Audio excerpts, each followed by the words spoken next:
यहां पर पहुंचने का सिलसिला भी लगातार जारी है। यहां रुकेंगे एक छोटे से ब्रेक के लिए, लौटेंगे जल्द। ब्रेक से वापस आ रहे हैं। जनहित में आज हम बात करेंगे कि शिक्षा के स्तर को कैसे बेहतर बनाने के जो दावे हैं उनमें पलीता लगता नजर आ रहा है। यूपी में बेहतर शिक्षा के दावों की लगातार पोल खुल रही है। सिद्धार्थनगर में ऐसा ही मामला सामने आया। आपको बता दें कि बच्चों को कलम की जगह झाड़ू थमा दी गई है, जो बेहद शर्मनाक है और इसे शिक्षा विभाग के जिम्मेदारों की लापरवाही माना जाएगा। बच्चों के पढ़ने लिखने वाले हाथों में कलम की जगह झाड़ू हैरान करने वाली बात है। और यहाँ नौनिहाल पूरे स्कूल परिसर में झाड़ू लगाते नजर भी आएंगे। स्थानीय लोगों ने सोशल मीडिया पर वीडियो वायरल किया है। और आपको बता दें कि सदर तहसील क्षेत्र के बर्डपुर के प्राथमिक विद्यालय द्वितीय का ये वीडियो है। जो कक्षा 2 का ये छात्र है वो झाड़ू लगाता हुआ इस विद्यालय में नजर आ रहा है। तो जो जिम्मेदार हैं वो फिलहाल जब उनसे इस बारे में बात की जाती है, सवाल किए जाते हैं, तो वो बचते नजर आते हैं। और क्या इस तस्वीर को ये कहा जाए कि जो हम ये बार बार कहते हैं कि पढ़ेगा इंडिया बढ़ेगा इंडिया, जो ये नारा है, जो ये स्लोगन है, उसके मायने ही बदल देती है ये तस्वीर। और इसी पर आज हम चर्चा करेंगे। हमारे साथ खास मेहमान भी जुड़े हुए हैं। विश्राम शर्मा जी हैं, शिक्षाविद हैं, आपका स्वागत है इस चर्चा में शामिल होने के लिए। ज्योति अवस्थी हैं, सामाजिक कार्यकर्ता, आपका भी स्वागत है इस चर्चा में शामिल होने के लिए। साथ ही महेश कुमार हैं, जो पूर्व सपा मंत्री हैं, आपका भी स्वागत है इस चर्चा में शामिल होने के लिए। सबसे पहले विश्राम जी आपके पास आएंगे। देखा जाए तो हम ये स्लोगन काफ़ी अरसे से सुनते आ रहे हैं, लेकिन ये सार्थक होता नज़र नहीं आ रहा है कि पढ़ेगा इंडिया बढ़ेगा इंडिया। जिस तरीके से ये तस्वीरें सामने आती हैं, कलम की जगह, पुस्तकों की जगह झाड़ू लिए हुए बच्चे नज़र आते हैं, साफ सफाई करते नज़र आते हैं। एक चीज़ और, हालांकि कोर्ट की जो गाइडलाइंस है वो है कि कोई झाड़ू लगाना अगर अपने परिसर में, स्कूल परिसर में कोई बच्चा पाया जाता है तो अपराध नहीं है। लेकिन सवाल ये भी उठता है कि साफ सफाई के नाम पर तो एक राशि भी दी जाती है ना, उसका क्या किया जाता है अगर बच्चों से झाड़ू लगवाई जाती है।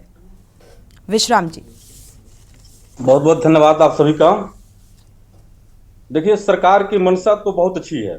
सरकार तो चाह रही है कि जो भी शहर के विद्यालय हैं और ग्रामीण के विद्यालय हैं, ये सब एक समान शिक्षा के स्तर पर। लेकिन जो कर्मचारी हैं, जो बेसिक शिक्षा अधिकारी हैं, चाहे जो सफाई कर्मी है, वहां हर ग्राम सभा में सरकार ने सफाई कर्मी अलॉट करके रखा हुआ है। इन ग्राम प्रधान का, जो स्कूल के टीचर है, सबकी एक जिम्मेदारी बनती है। जब तक सामूहिक प्रयास नहीं होगा तब तक आप सरकारी योजनाएं जो भी आप लागू करते हैं, लेकिन उस जमीन स्तर पर वो सफल नहीं हो पाएंगे। देखिए, तमाम चीजें ऐसी हैं, अभी सरकार को बहुत पहल करने की जरूरत है। जैसे शहर के विद्यालय हैं, शहर के विद्यालयों में कंपटीशन लेवल, चाहे उनके रहन सहन, कपड़ा, पढ़ने का सिस्टम, एजुकेशन का सिस्टम सब अलग है। और ग्रामीण क्षेत्रों में एक विद्यालय में 1 से 2 टीचर हैं और 60-70 बच्चों को पढ़ाने की जिम्मेदारी है। तो ऐसे में पढ़ाई भी नहीं हो पा रही है। और ये सब तमाम दिक्कतें हैं। इसमें केवल सरकार की दोष नहीं है, वहाँ के जो भी बेसिक शिक्षा अधिकारी, उनको एक पहल करनी चाहिए कि हर विद्यालय में जब गाइडलाइन दे रखी है सरकार ने कि एक सफाई कर्मी और उसके लिए अलग से फंड दिया जाए, तो उसका सदुपयोग करें, तभी विकास हो पाएगा और समान शिक्षा और समान अवसर तभी मिल पाएगा सरकार की मंशा के अनुसार। बिल्कुल, सामूहिक जिम्मेदारी बनती है कि शिक्षा के स्तर को कैसे बेहतर बनाया जाए। और इसमें दर्शकों की राय भी बेहद अहम हो जाती है। दर्शक इसमें अपनी राय साझा कर सकते हैं। हमारे साथ हमारे संवाददाता पुरुषोत्तम दुबे भी जुड़े हुए हैं। पुरुषोत्तम, आपके पास आएंगे, क्या है पूरा मामला? जी, आपको बता दें कि शिक्षा व्यवस्था लगातार जो है, प्रदेश सरकार कोशिश तो कर रही है कि शिक्षा व्यवस्था में सुधार हो जी, लेकिन जो अधिकारी हैं वो कहीं ना कहीं अपनी जिम्मेदारी से मुंह मोड़े पड़े हैं। लगातार हम देख रहे हैं, कई जिलों से वीडियोस आते हैं, हमारे के न्यूज चैनल के उस पे भी कई बार देखा, कई चैनलों पे चलता है और कई जगह से वीडियो आता है। बच्चे कहीं बर्तन धुलते हैं, कहीं उसे झाड़ू लगवाया जाता है, कहीं राशन मंगवाया जाता है। आखिर क्यों नहीं होती है कार्रवाई? ये भी अपने आप में एक सवाल है। सिस्टम जो है वो लगातार सरकारें चाह रही है कि व्यवस्था सुधरे, लेकिन व्यवस्था को सुधरने नहीं दे रहा है। आपको बता दें कि वर्ष को द्वितीय का जो एक मामला बताया जा रहा है, यहाँ खंड शिक्षा अधिकारी से आज इस मामले को लेकर हमने बात किया। अरुण कुमार जी है वहाँ खंड शिक्षा अधिकारी। उन्होंने साफ तौर से कहा कि प्रधानाध्यापक को वायरल वीडियो होने के बाद मैंने नोटिस दिया है। हाँ, नोटिस दिया, लेकिन नोटिस पे कार्रवाई क्या होगी? और चलिए ठीक है, सिस्टम है, कोर्ट कहता है या है कि झाड़ू लगाना गलत नहीं है, लेकिन झाड़ू लगाना अगर गलत नहीं है तो बच्चों को फिर पढ़ाने का मतलब क्या है? भाई उनको विद्यालय ही मत बुलाइए, कलम पकड़ा दीजिए, कलम की जगह झाड़ू पकड़ा दीजिए, वो आदमी खुद ही उसका भविष्य ही देखिए आप। अगर इसी तरह ये चलता रहा तो जो प्राथमिक विद्यालयों में आज शिक्षा का स्तर जो है वो सुधरने की बजाय अगर निम्न स्तर पे जा रहा है। कोई भी पढ़ा लिखा व्यक्ति नहीं चाहता कि उसके बच्चे प्राइमरी स्कूल में जाके पढ़ें। कारण यही है, वहां साफ तौर पे अगर अव्यवस्थाएं ना होती तो हर कोई बिल्कुल अव्यवस्थाओं के चलते ही कहीं ना कहीं लोग इस तरीके से प्राथमिक विद्यालय में पढ़ाने का मन नहीं बनाते। अगर देखा जाए वो अपने बच्चों को पढ़ाने के लिए भेजते हैं, ना कि झाड़ू लगाने के लिए। वो झाड़ू लगाने की फीस नहीं जमा करते हैं, पढ़ाई करने की फीस जमा करते हैं। आपके पास आएंगे ज्योति अवस्थी जी। देखा जाए तो इस पूरे मामले को देखते हुए आपकी प्रतिक्रिया। अनम्यूट करिएगा ज्योति जी।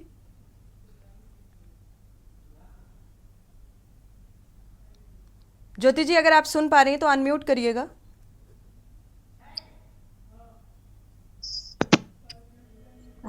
जी, मेरी आवाज आ रही? जी। तो मेरा मानना है कि जो शिक्षा से जुड़े हुए जो लोग हैं और उसमें बच्चों से झाड़ू लगवाना या एक जैसे पढ़ेगा इंडिया बढ़ेगा इंडिया, ये अगर स्लोगन है तो एक स्लोगन ये भी स्वच्छ भारत भी हमारा एक स्लोगन चल रहा है। तो उसमें बच्चों में शिक्षा के साथ साथ स्वच्छता का भी अभियान साथ में रहना, लेकिन बच्चों की पढ़ाई के साथ साथ अगर इस स्वच्छता का सीखते हैं। हम लोग अलग अलग ग्रामीण क्षेत्रों में जाते हैं। मैंने कई स्कूल ऐसे देखे जहां पर जाके मैंने काम किया, और उन स्कूलों में ये था कि ठीक है स्वीपर आता है, साफ करता है, काम करता है, लेकिन जो फंड मिलता है वो एक लिमिटेड होता है। सरकारी तौर पे सुविधा मिलती वो एक लिमिटेशन होती है। तो वो भी कर्मचारी भी हमारे घर पे अगर आप रोजाना देखें तो घर के आसपास झाड़ू लगाने वाले एक लिमिट टाइम पीरियड में आते हैं। तो ऐसे ही स्कूलों में भी होता है, उनको भी एक समय दिया जाता है कि अब इस समय में आकर काम करिए। तो उसके बाद बच्चे तो वही हैं, लेकिन वही उन बच्चों के अंदर बार बार की स्वच्छता की कहाँ से डेवलप करा जाए कि वो सोचते कि हम यहाँ पर आ गए तो ये काम सफाई कर्मी का काम है।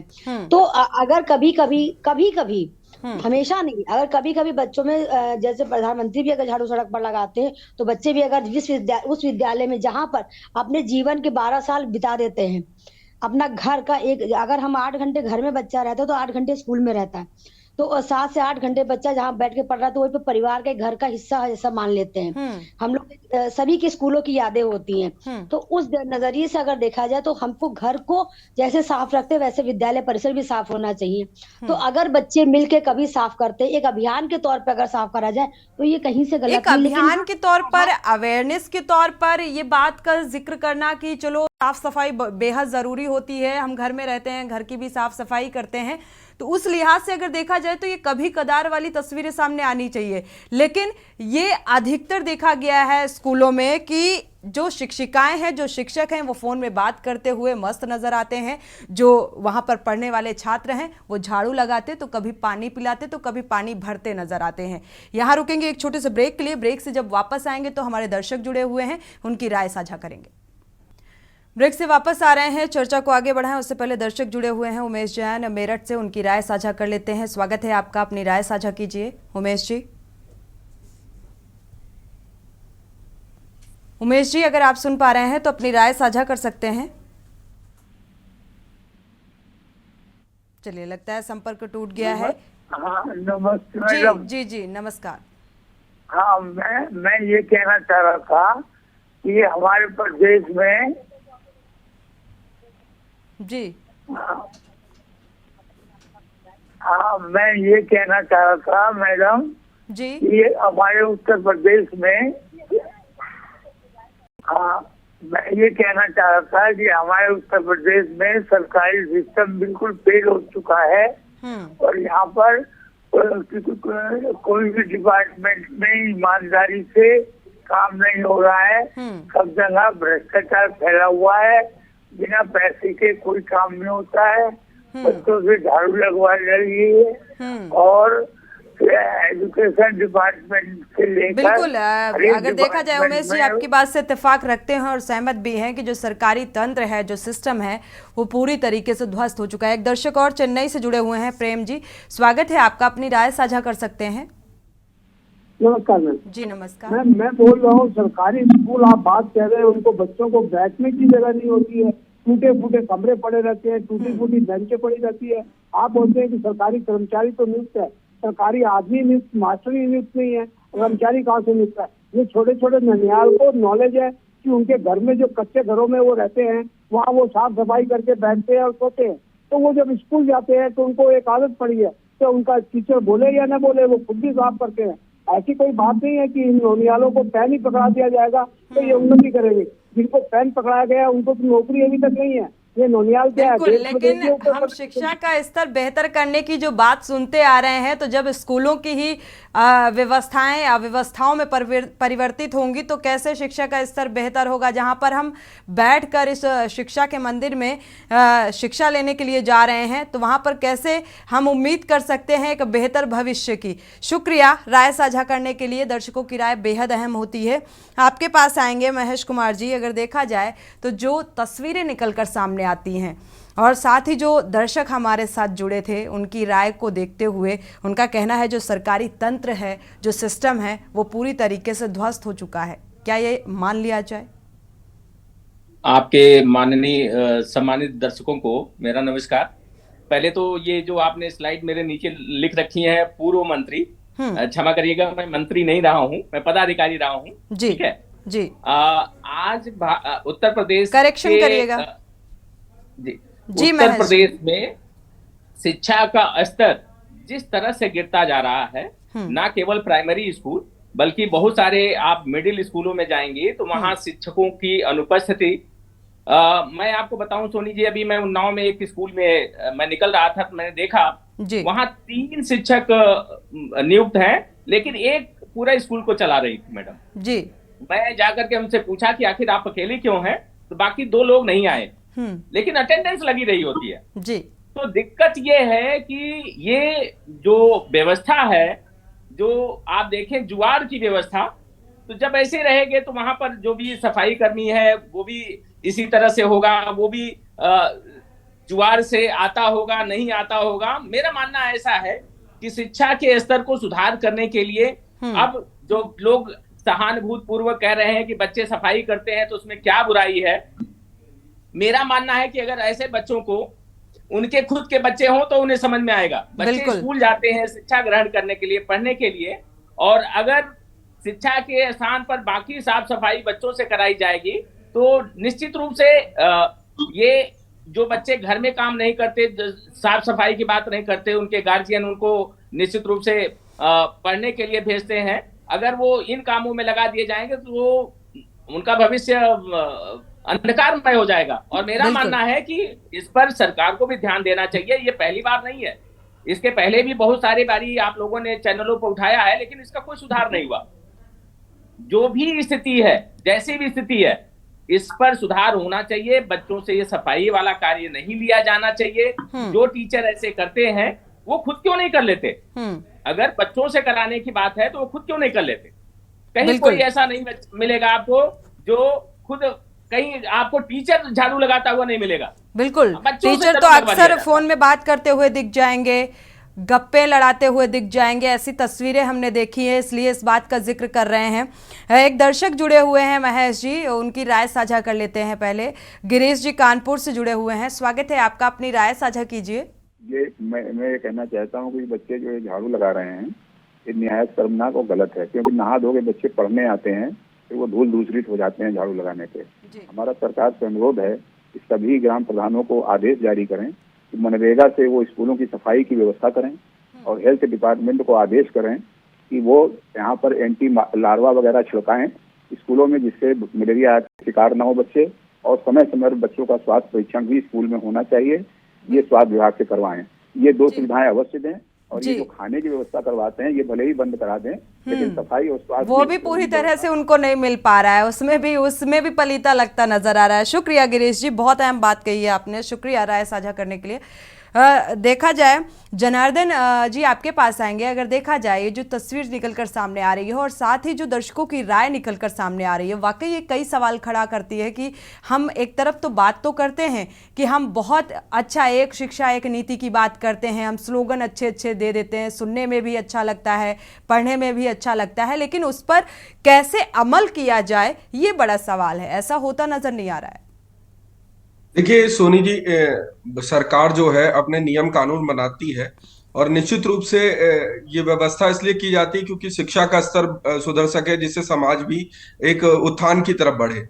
लेकिन जैसा जो हम लोग अभी देख रहे हैं, जो ये ग्रामीण इलाकों में इस तरह के प्रताड़ना के शिकार होते हैं बच्चे, शहरी इलाकों में दूसरे तरह के उनके पर शोषण होते हैं, तो निश्चित रूप से इन सब चीजों पर सरकार को ध्यान देना चाहिए। शहरों में मैं आपको बता दूं, जो प्राइवेट स्कूल हैं उनके पर आर्थिक शोषण का इतना ज्यादा बर्डन होता है। बच्चे, अभी आपने देखा कि बुलंदशहर में एक खबर आई कि उसने अपनी बाइक गिरवी रख दी। बच्चों को पढ़ाने के लिए सबसे पहले स्कूल को फीस दी जाती है, फिर उसके बाद में ट्यूशंस वाले जो हैं वो अलग से उनसे पैसे वसूलते हैं।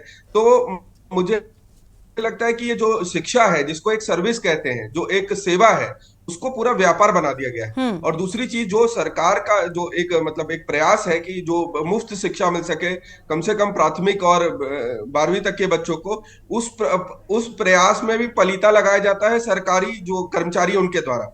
इसमें सिर्फ टीचर ही जिम्मेदार नहीं है, जो वहां के बीएसए हैं और भी अधिकारी हैं, उनको भी कम से कम जिम्मेदारी लेनी चाहिए, उनको सामने आना चाहिए और दोषियों को निश्चित रूप से उस पर कार्रवाई होनी चाहिए।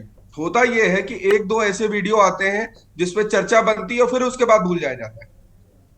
बिल्कुल जनार्दन जी, आपकी बात से सहमत है, क्योंकि ऐसा कई बार हुआ है। हालांकि इस मसले को लेकर बीएसए से भी बात करने की कोशिश की गई तो बीएसए फोन नहीं उठाते हैं, मामले को दबाने की कोशिश करते हैं, ऐसी भी तस्वीर सामने आती है। विश्राम जी आपके पास आएंगे, जो देखा जाए बीएसए की भी भूमिका बेहद अहम हो जाती है, क्योंकि जिम्मेदारी तो बनती है लेकिन उस जिम्मेदारी से बचते नजर आते हैं।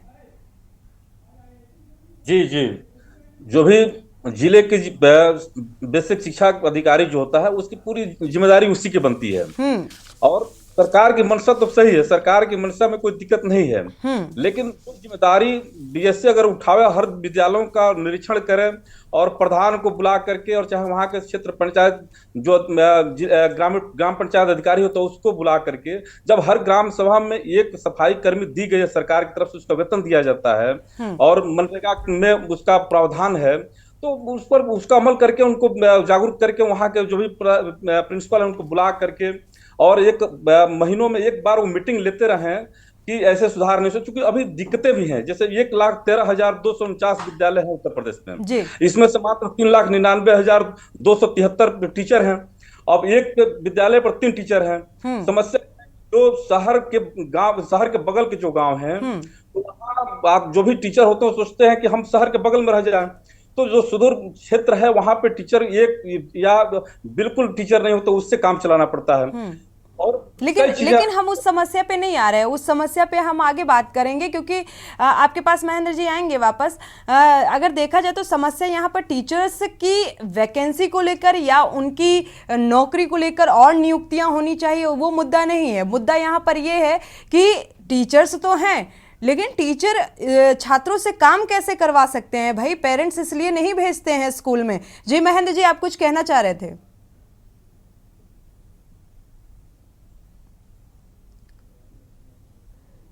महेंद्र जी अनम्यूट करिएगा, आप कुछ कहना चाह रहे थे।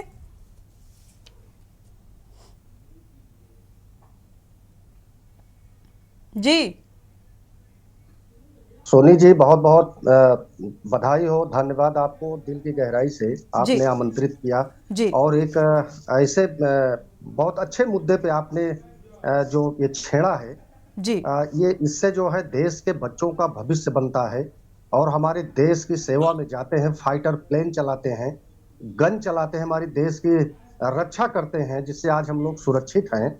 ये बहुत अहम मुद्दा है। मैं आपको बता देना चाहता हूं, मैं तो कई बार ऐसे मुद्दों पर हमने चर्चा किया है जी, मेरा कई बार डिबेट हो चुका है, मैंने सरकार से भी मांग किया है और हमारे समाज के जो जिम्मेदार लोग हैं, मैं उनसे भी अपनी मांग को रखता हूं, अपनी बात को रखता रहता हूं। मैं आपको बताना चाहूंगा सोनी जी, जब प्राइमरी स्तर की शिक्षा पर बात आती है तो बहुत बहुत दुख होता है। आप उस प्राइमरी स्तर की शिक्षा की तरफ जब आप ध्यान आकर्षित करेंगी तो ऐसे लगता है कि जैसे हमारे इस देश के गरीब वर्ग के ही बच्चे प्राइमरी स्कूल में जाते हैं, वहां शिक्षा ग्रहण करते हैं। और मैं आपके इस चैनल के माध्यम से मैं एक मांग करना चाहता हूं कि आप स्कूलों में जाएं, भारत के सभी स्कूलों में, प्रदेश के सभी स्कूलों में आप टीम बना करके जाइए, देखिए कि हमारे जो गरीब परिवार के बच्चे हैं वही उस विद्यालय में जाते हैं। प्राइमरी की जो ये शिक्षा पद्धति है, ये बहुत ऊंचे स्तर से आपको लागू करने की जरूरत है। मैं सरकार से भी कई बार मांग कर चुका हूं कि जो भी बच्चे शिक्षा ग्रहण करें प्राइमरी स्तर पे, वो चाहे बीएसए का बच्चा हो, चाहे डीएम का बच्चा हो, चाहे विधायक का बच्चा हो, मंत्री का बच्चा हो, शासन प्रशासन के हर नुमाइंदे का बच्चा प्राइमरी स्कूल में जिस दिन पढ़ाई करने जाएगा, उस दिन प्राइमरी का स्तर अपने आप दुरुस्त हो जाएगा। और अभी आप कह रहे थे एक भाई साहब कि हमारा जो है स्तर प्राइमरी का बच्चों से झाड़ू लगवाते हैं। झाड़ू लगवाना कोई बुरी बात नहीं है। आईएएस का बच्चा जाएगा जब झाड़ू लगाएगा, एक मिनिस्टर का बच्चा जाएगा झाड़ू लगाएगा, एक विधायक का बच्चा जाएगा झाड़ू लगाएगा, और उस बीएसए का बच्चा और उस अध्यापक का बच्चा झाड़ू लगाएगा, उस दिन देश में सुधार आएगा। झाड़ू लगाना कोई बुरी बात नहीं है। माननीय नरेंद्र मोदी जी ने, ठीक है नरेंद्र मोदी, महेंद्र जी, आपकी बात से हम सहमत हैं। आप बेहतर बता रहे हैं कि बेहतर स्थिति हो जाएगी। आपके बच्चे कहाँ पढ़ते हैं, या आपके जो रिश्तेदार हैं उनके बच्चे क्या पढ़ते हैं प्राइमरी स्कूल में? मैं आपको बता रहा हूँ, मेरे 3 बच्चे हैं। मेरे बच्चे सरकारी स्कूल में, मैंने लखनऊ में रह के प्राइवेट स्कूल की तरफ नहीं, मेरे बच्चे सरकारी स्कूल में पढ़ाई किए हैं। और उस स्कूल पर भी मैं ध्यान देता था, और बच्चों को मैं अपने घर पे भी ध्यान देता था। आज मैं आपको बता दूं, यकीनन आप पता कर लीजिएगा, मेरे बच्चे केंद्रीय विद्यालय के पढ़े हुए 84, 94, 92% मेरे बच्चे लाए हैं। मैं उस विद्यालय में जाता था तो मेरी अक्सर प्रिंसिपल से बात होती थी। केंद्रीय विद्यालय, महेंद्र जी केंद्रीय विद्यालय का जिक्र कर रहे हैं आप? लापरवाही करेंगे, हम केंद्रीय विद्यालय का जिक्र नहीं कर रहे हैं, हम प्राथमिक विद्यालयों की बात कर रहे हैं। प्राइमरी स्कूल की बात हो रही, केंद्रीय विद्यालय, प्राइमरी जो स्कूल हैं उनकी स्थिति को लेकर महेंद्र जी बताइए। मैं प्राइमरी स्कूल पे भी बात कर रहा हूँ जी। महेंद्र जी, सवाल ये है कि आपने कहा जो बच्चे स्कूल में झाड़ू लगा रहे हैं, वो झाड़ू लगाना बुरी बात नहीं है, ठीक है, इस बात से हम सहमत हैं।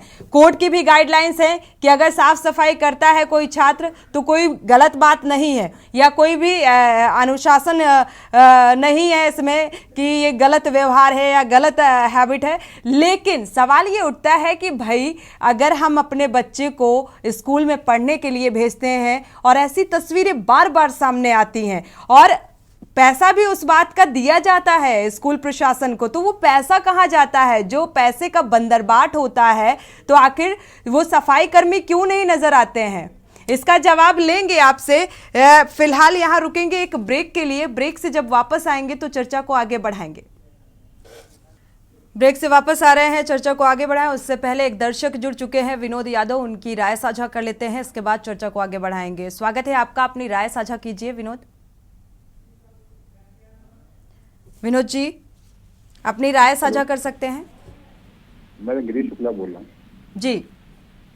मैं गिरीश शुक्ला बोल रहा हूँ जी। विनीत जी, माफ कीजिएगा जी। विनीत नहीं, गिरीश विनीश जी। नहीं, मैंने गिरीश लिखवाया, उन्होंने गलत लिख दिया है। मैं ये कह रहा था कि जो ये नेताजी बीजेपी के बोल रहे हैं, ये गलत बोल रहे हैं। जब नहा धो के आदमी आता है तो पहले वो अपनी पूजा पाठ करे या शिक्षा ग्रहण करने आया है, तब झाड़ू लगाना कतई उचित नहीं है। अगर वो नहाने से पहले झाड़ू लगवाई जाए तो बात दूसरी है। ये दिन भर यहाँ बच्चे रहेंगे गंदे हालत में, और ये बच्चे गंदगी से भरे रहेंगे तो इनको बीमारी नहीं पकड़ेगी। नहाएंगे तो है नहीं। अब शुक्रिया राय साझा करने के लिए। इतना शुक्रिया विनोद जी, राय साझा करने के लिए। अगर देखा जाए महेंद्र जी, आप दर्शकों की राय भी सुन पा रहे होंगे। हमारे साथ वरिष्ठ पत्रकार जनार्दन जी भी जुड़े हुए हैं। जनार्दन जी, जैसा कि महेंद्र जी कह रहे थे कि इनके बच्चे केंद्रीय विद्यालय में पढ़े हुए हैं, तो क्या केंद्रीय विद्यालय और प्राइमरी में फीस का भी डिफरेंस काफ़ी देखने को मिलता है? कैसे आप आएंगे आपके पास महेंद्र जी, आपके पास आएंगे। दोनों में क्या अंतर है? देखिए सोनी जी, यहाँ पर मुद्दा जो है भ्रष्टाचार का है, अव्यवस्था का है। हम इंफ्रास्ट्रक्चर पे बात नहीं कर रहे। अभी बहुत सारी चीजें उसमें कमी रह गई हैं। अभी स्कूलों में बहुत सारी चीजें पहुंचने बाकी हैं।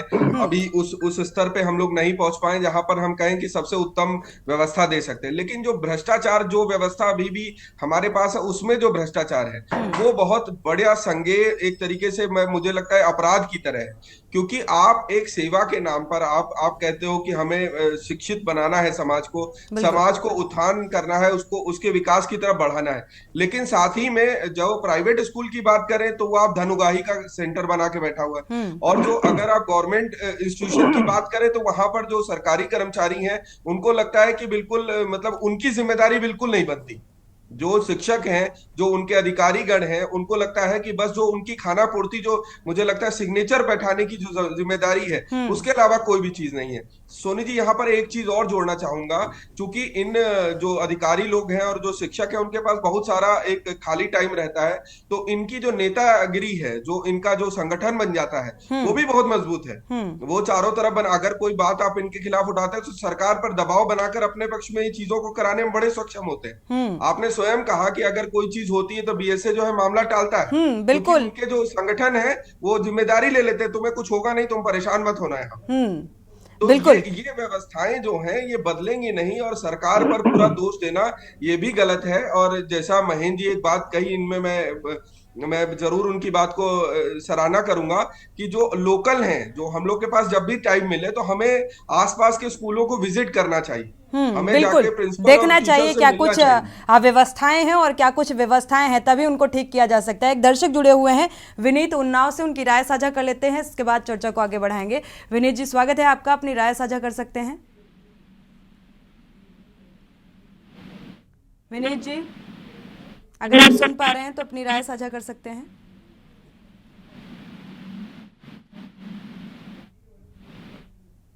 चलिए, लग रहा है संपर्क टूट गया है। जी महेंद्र जी, आप कुछ कहना चाह रहे थे? जी सोनी जी, मेरा बस यही इतना कहना है। अभी एक कानपुर से भाई साहब जुड़े थे, उन्होंने कहा कि झाड़ू नहीं लगाना चाहिए। बहुत अच्छी बात उन्होंने कहा, और मैं भी इस पक्ष में नहीं हूं कि मेरे बच्चे वहां स्कूल में जाकर के झाड़ू लगाएं। लेकिन मैं इस पक्ष में हूं कि एक आईएएस का बच्चा जब प्राइमरी स्कूल में पढ़ेगा, एक विधायक मंत्री का बच्चा उस स्कूल में पढ़ेगा, वो एक बीएसए का बच्चा और एक टीचर का बच्चा जब उस स्कूल में पढ़ेगा, और ये पद्धति जब लागू हो जाएगी। महेंद्र जी, जब आपने अपना बच्चा नहीं पढ़ाया प्राइमरी स्कूल में, तो आप दूसरों से कैसे उम्मीद कर सकते हैं कि वो अपने बच्चे पढ़ाए? जब व्यवस्थाएं बेहतर होंगी तभी तो कोई पढ़ाएगा ना। सोनी जी, जिस समय मेरे बच्चे केंद्रीय विद्यालय में मैंने एडमिशन कराया था, मैं बहुत एक अच्छे परिवार से नहीं हूँ, मैं भी किसान के परिवार से हूँ। मेरी हैसियत नहीं थी फीस देने की, और उस समय बहुत बदतर हाल केंद्रीय विद्यालय की थी, बहुत बद से बदतर हाल थी। ये तो 2014 में माननीय नरेंद्र मोदी जी के आने के बाद से केंद्रीय विद्यालय की स्थिति थोड़ा ठीक हुई। जब मेरे बच्चे पढ़ के वहां से निकले हैं तब तक तो बहुत बदतर हाल थी। लेकिन मैं प्राइवेट स्कूल में मैं अपने बच्चों को शिक्षा नहीं दिया। मैं तो कसम खा लिया था कि ये जितने प्राइवेट स्कूल विद्यालय लोग खोल करके बैठ करके एक व्यवसाय का एक अड्डा बना रखे हैं, इनको सबको आलू का गोदाम बना देना चाहिए। ये सब जब तक आलू के गोदाम नहीं बनेंगे, प्राइमरी स्कूल, हमारे इंटर कॉलेजेस, हमारे राजकीय इंटर कॉलेज, राजकीय डिग्री कॉलेज, ये सब का भविष्य तभी उज्जवल होगा। उस हमारे कॉलेज, स्कूल, विद्यालय के बच्चों का भविष्य तभी उज्जवल होगा जब सारे जाति, सारे बिरादरी, बिल्कुल हो सकता है एक मंत्री, एक नेता और एक विधायक, एक सांसद का अगर बच्चा प्राइमरी स्कूलों में जाए तो शायद यहाँ की स्थिति ठीक होती नजर आए। अब वापस लौटेंगे, एक दर्शक जुड़े हुए हैं विनोद यादव, उनकी राय साझा कर लेते हैं। स्वागत है आपका विनोद जी, अपनी राय साझा कीजिए। मैडम जी विनोद जी।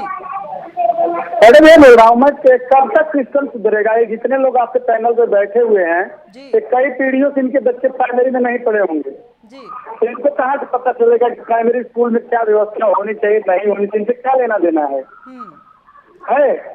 कोई जितने लोग गवर्नमेंट से सिरोही लेते हैं उसका किसी का बच्चा पढ़ता है उसमें? इसीलिए हम चर्चा कर रहे हैं और इसीलिए हम बात कर रहे हैं। शुक्रिया राय साझा करने के लिए विनोद।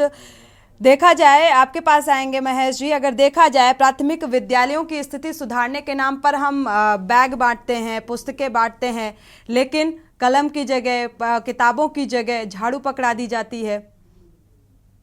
बहन जी जो कह रहे थे, एक कल्पना लोग की बात है कि कोई आईएएस का बच्चा प्राइमरी स्कूल में पढ़ाए, कोई मंत्री का बच्चा पढ़ाए।